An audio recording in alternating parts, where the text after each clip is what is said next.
Before I could catch it, the dinner fork fell to the table. Not because I dropped it, but rather because my hand stopped functioning the moment my wife turned to face the 40 guests seated at the dinner table and asked, "How does it feel watching me succeed while you do nothing?" While still grinning.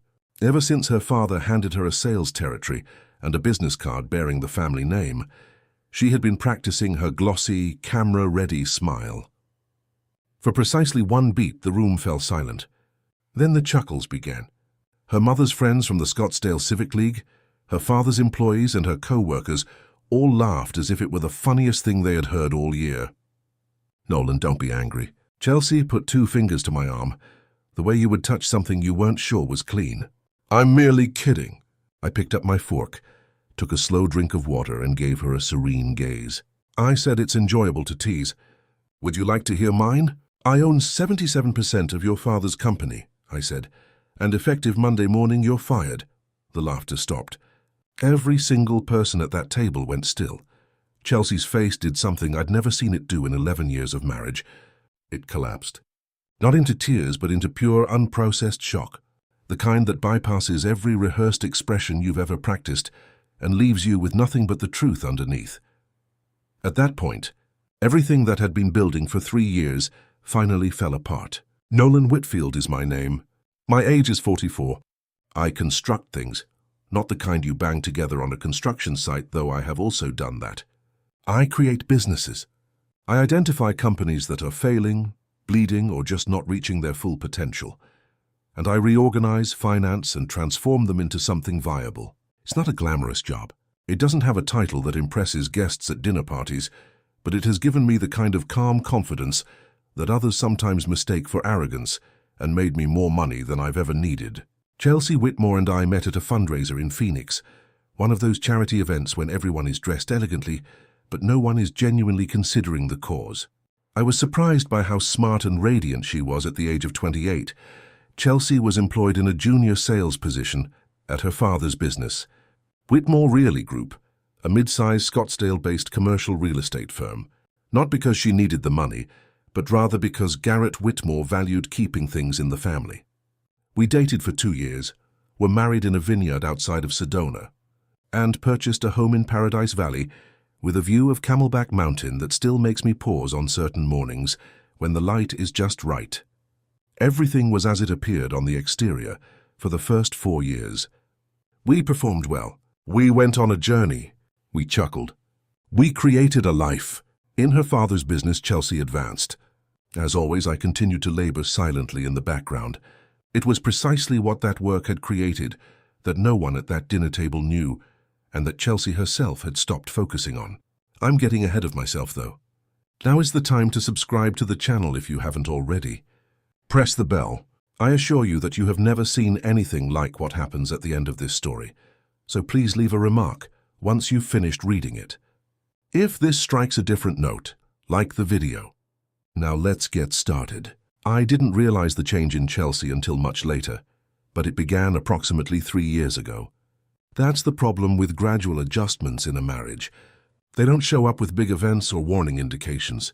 They show up as Tuesday nights with altered routines and talks that, while officially taking place, are not really progressing.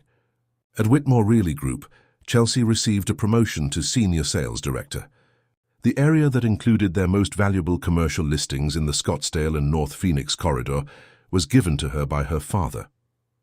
The mixed-use plans, the boutique hotel transactions, the contracts that included substantial client meals and commission checks.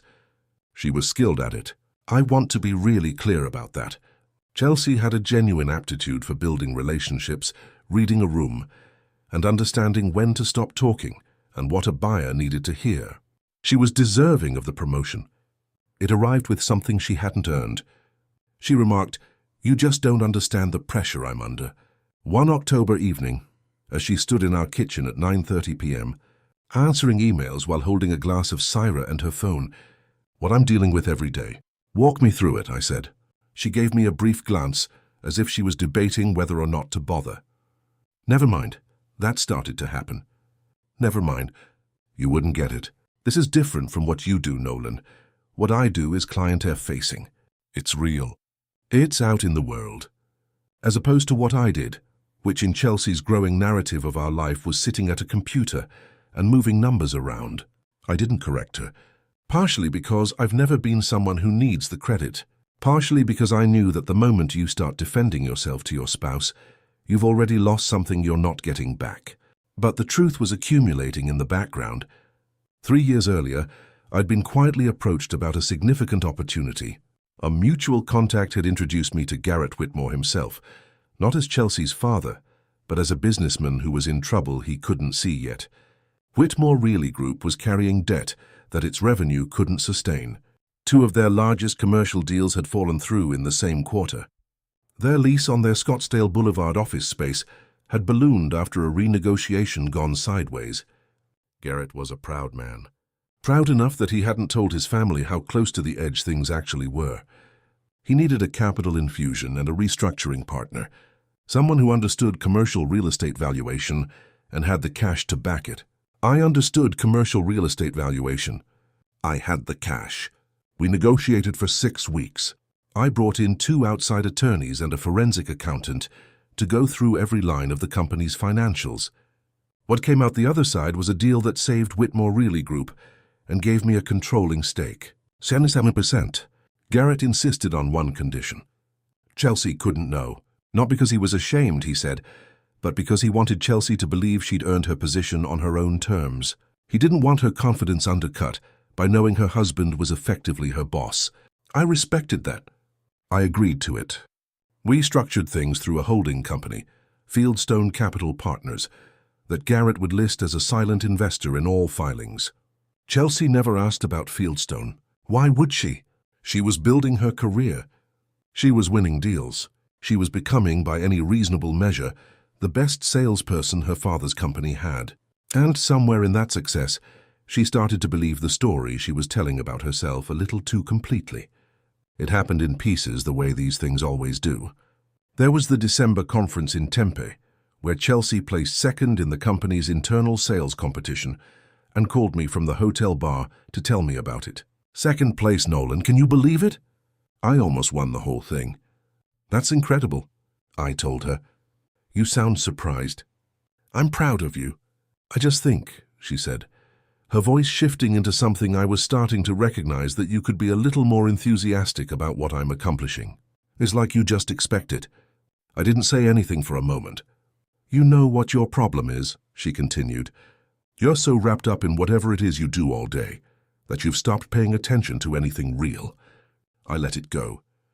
There was the dinner at her parents' house in Fountain Hills in February, where Garrett made a toast to Chelsea's latest deal, a mixed-use property in Curland that she'd closed after a 6-month negotiation. It was a legitimate win. The room applauded. Chelsea glowed. And then, in the middle of it, she looked at me across the table and said to everyone, Nolan thinks real estate is too unpredictable. He would rather be cautious. Her mom chuckled. Her uncle chuckled. Garrett didn't chuckle. With a cautious expression in his eyes, he lifted his glass in my direction. He was aware of what I was aware of, but neither he nor I spoke.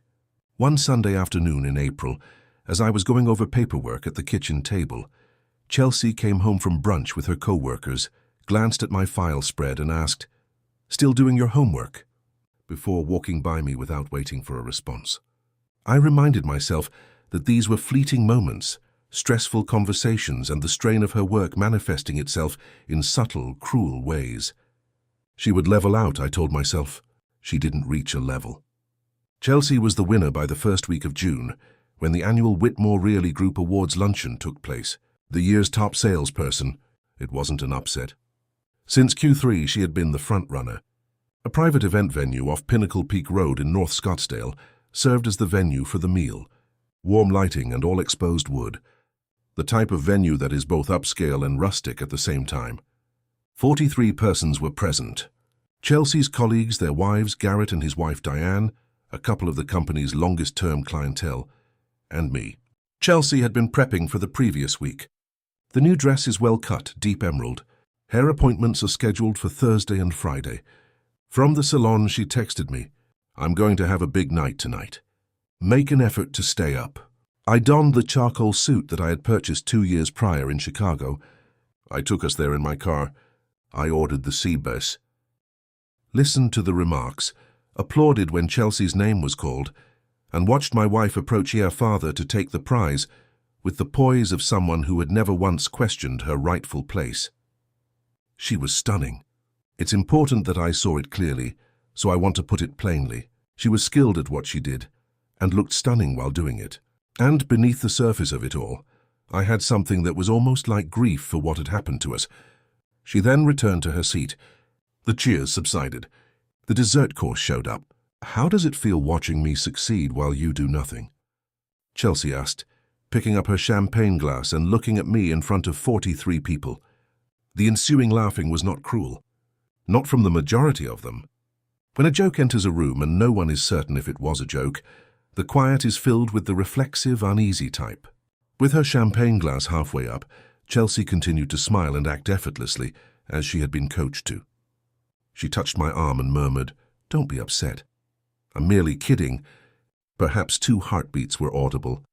I'm not sure precisely how I looked at her, but I know what was going through my mind. 3 years of silence was on my mind. I spent 3 years witnessing the woman I married persuade herself that I was just the background noise in her life, that my smallness served as my restriction, that there was nothing in my stillness. 3 years of documentation, quarterly assessments and meetings and phone conversations with lawyers.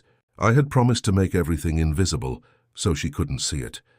At the top of the table, I thought of Garrett, the guy who 3 years prior had sat across from me at a conference table in a Tempe law office and signed documents making me the majority owner of the business that had just awarded his daughter.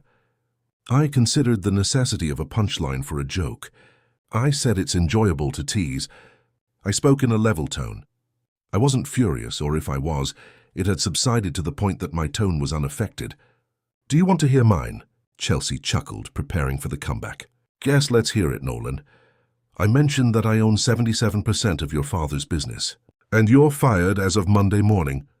There was complete quiet. Chelsea stopped laughing in the middle of her sentence. One of her senior co-workers and his wife, the couple to her left, both tensed. Diane Whitmore put down her fork at the far end of the table, along with Garrett. Garrett did not look up, instead focusing on his champagne glass. Chelsea's face rapidly changed in a number of ways. A sort of desperate recalibration follows confusion. I was playing the room, matching her enthusiasm, and looking for a sign that I was joking back. She was searching for the indication, the smirk. She didn't get one from me, Nolan. Her voice had completely changed, transformed from a performance into something unrefined and lowly. "What are you discussing?"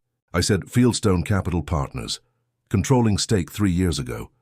You can go through the paperwork with your father." Everybody at the table looked at Garrett. At last, Garrett Whitmore raised his head. He was a 62-year-old man who had founded a business on his own and then discreetly signed away the majority of it to keep it afloat. He looked at his daughter, then at me, and then he said in a voice that sounded very tired, "It's true, Chelsea. What happened in the next 40 minutes was not clean or simple or satisfying in the way confrontations are in movies. It was ugly and real and involved Chelsea's voice rising in a register I hadn't heard before, and Diane quietly asking the nearest table of clients if they wouldn't mind giving the family a moment, and 2 of Chelsea's colleagues standing up to leave with expressions that said they wished they'd never come to this dinner. Chelsea demanded to know why she hadn't been told. Her father said he'd made a business decision under extreme circumstances and that my involvement had allowed the company to survive. She demanded to know what 77% actually meant in practical terms. I told her it meant I could set compensation structures, approve or revoke employment contracts, and restructure leadership at my discretion. "You've been my boss," she said. She was standing now. Her award was still on the table beside her champagne glass. "Technically, I said for 3 years, yes." She looked at her father. "You knew this whole time." Garrett put both hands flat on the table. "I knew, and neither of you thought to tell me. You wanted to earn your position on your own terms," I said. "That's what your father wanted for you. So we made sure you could." "Don't do that," she said. Her voice cracked. "Don't make this about protecting me." I didn't say anything. There wasn't anything to say that would have been useful. "You said I'm fired." "Chelsea said you meant that." I meant it because I made a joke at dinner. Because you've been making the same joke for 3 years. I said, tonight you just finally said it out loud in front of an audience. We drove home separately. Chelsea took an Uber. I drove the 15 minutes back to Paradise Valley with the windows down and the desert air coming through. Warm even at 10 at night, the way Scottsdale holds the heat long after the sun drops. The house was dark when I got there.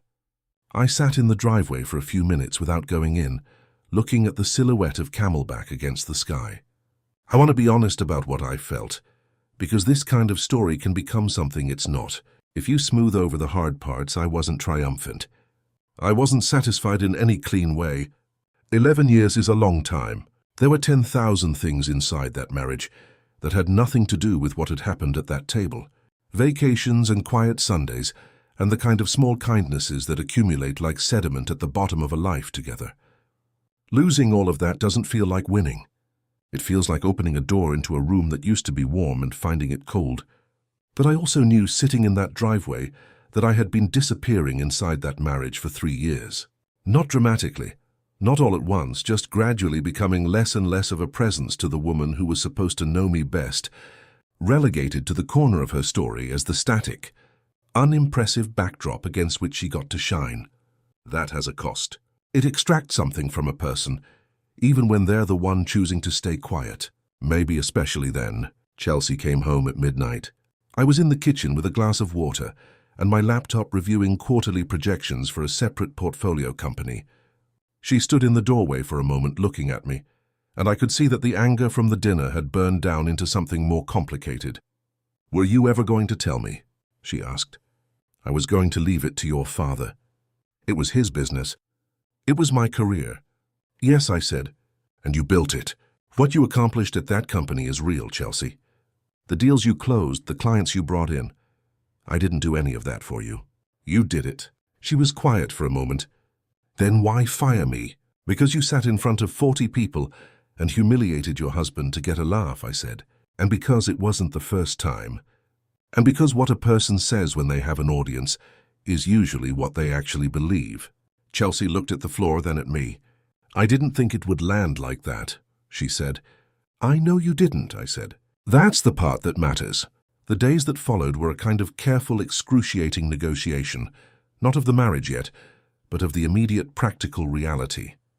Garrett called me the morning after the dinner, early before Chelsea was awake. "I owe you an apology," he said. "For the position I put you in, agreeing to keep the arrangement private. I knew eventually the cost of that would come due." "You wanted to protect her," I said. "I did," he said. "I always have." There was something in his voice, not quite regret, but the weight of a parent who understands that protection is not the same as preparation. "She's going to need time, I know." "And the termination?" he said carefully. "Is that firm?" I asked myself, as I considered the hand on my arm and the dinner table. "Don't be upset. So I'm just teasing. I'll revisit it in 30 days, I said. Garrett let out a deep breath. "But she's not going back in on Monday." "Fair." Chelsea moved around the home, made coffee, and answered her phone over the first week, in what I can only characterize as a state of parallel processing. Beneath it all, something massive was being rearranged and sorted. She didn't scream. She didn't visit her folks. She didn't act like a wounded party and summon her pals. I may have underestimated her, but the way she sat with it revealed something about her.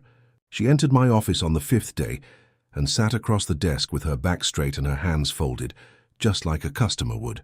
"I want to understand what's actually in those documents," she replied. "Everything, even the Fieldstone deal." I pivoted my monitor and guided her through it.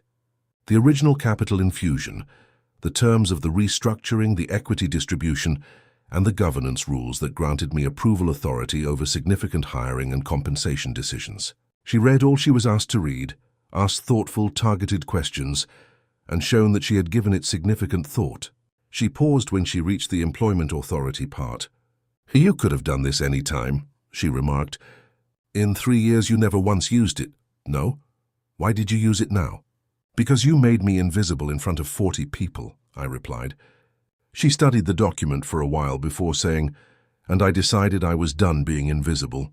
"I think I've been a different person for the last few years," she finally said. "I'm not sure when it happened.